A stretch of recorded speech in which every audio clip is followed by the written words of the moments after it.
और भाई कोई अच्छी बात है, यदि कोई मार्ग है अच्छा तो हम उसे क्यों नहीं अपनाएंगे? हम किसी चीज का विरोध क्यों करेंगे? हमें मोक्ष नहीं जाना क्या? इसलिए हम तो ना विरोध कर रहे किसी चीज का, आगम में दिखाई नहीं देता, वो एक निपट क्रिया दिखाई देती है, और वो भी मन, वो भी केवल चाहे ना की, और वो कहीं से भी आगम सम्मत नजर नहीं आती है। लेकिन आप बहुत विवेक पूर्वक विचार करना, यदि कोई उसमें कुछ सुख भाषित होता हो तो हमें बताओ, हम भी अपनाए ना उसको, यदि वो सुख का कारण हो तो। अब क्रियाओं का तो कोई और छोर है नहीं, फिर भी जो कर रहे हैं हम उनसे लड़ते नहीं, हम जाके कहीं किसी को रुकवा नहीं रहे। आगम में जिन्होंने भी प्रश्न लिखा है, किसी भी मूल ग्रंथ के चारों अनुयोगों में शांति धारा दिखाइए।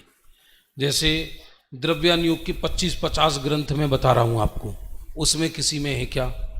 चरणानुयोग के दिगंबर जैन समाज में वर्तमान में 32-33 चरणानुयोग ग्रंथ दिगंबर रामना के हैं। मेरे भाग्य से मैंने वो पूरे ही पढ़े हैं करीब करीब, चाहे आप ज्ञानानंद श्रावकाचार्य, चाहे वो मूलाचार, चाहे वो सागार धर्मामृत, चाहे वो अनागार धर्मामृत, चाहे वो रतनकंड श्रावकाचार्य, चाहे वो अपना बट्टकेर आचार्य का, अभी बहुत सारे ग्रंथ हैं, उनमें किसी भी चरणानुयोग में पूजन की बात तो आई है, पर शांति धारा की बात नहीं आई। अब बताओ, मूल आचार्य रचित कहीं शांति धारा हो तो। दूसरा, प्रथमानुयोग के ग्रंथों में कथाएं, उसमें कभी किसी आचार्य ने ये नहीं कहा कि हे जीव तू सुखी होने के लिए शांति धारा कर। तो मतलब बताओ आप, ये तो लिखा है कि तू जिनेंद्र का अभिषेक करना, जिनेंद्र की पूजन करना, ये तो लिखा है, लेकिन शांति धारा का वर्णन प्रथमानुयोग में जो आर सामना सम्मत हरिवंश पुराण, पद्म पुराण, आदि पुराण, उत्तर पुराण और प्राचीन ग्रंथ में और देखें तो अमित गति आचार्य का धर्म परीक्षा, और भी जितने प्रथमानुयोग के ग्रंथ हैं, तो कर्णानुयोग के ग्रंथों में कहाँ आया है शांति धारा?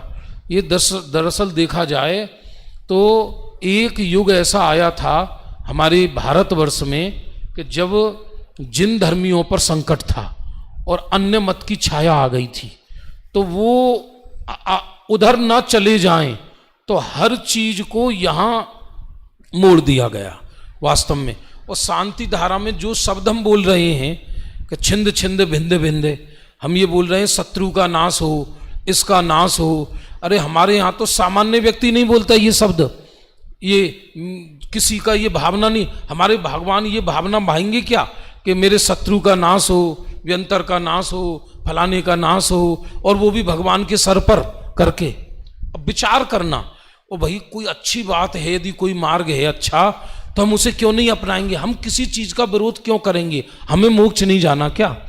इसलिए हम तो ना विरोध कर रहे किसी चीज का, आगम में दिखाई नहीं देता, वो एक निपट क्रिया दिखाई देती है, और वो भी मन, वो भी केवल चाहे ना की, और वो कहीं से भी आगम सम्मत नजर नहीं आती है। हाँ भाई साहब कह रहे हैं पैसा, और वो बोलियां लग रही हैं शांति धारा की, और ये इनकी तरफ से उनकी तरफ से, मैं उसकी बात नहीं कर रहा, लेकिन आप बहुत विवेक पूर्वक विचार करना। यदि कोई उसमें कुछ सुख भाषित होता हो तो हमें बताओ, हम भी अपनाए ना उसको, यदि वो सुख का कारण हो तो। आप बताइए चारों अनुयोगों में कहाँ है शांति धारा का वर्णन?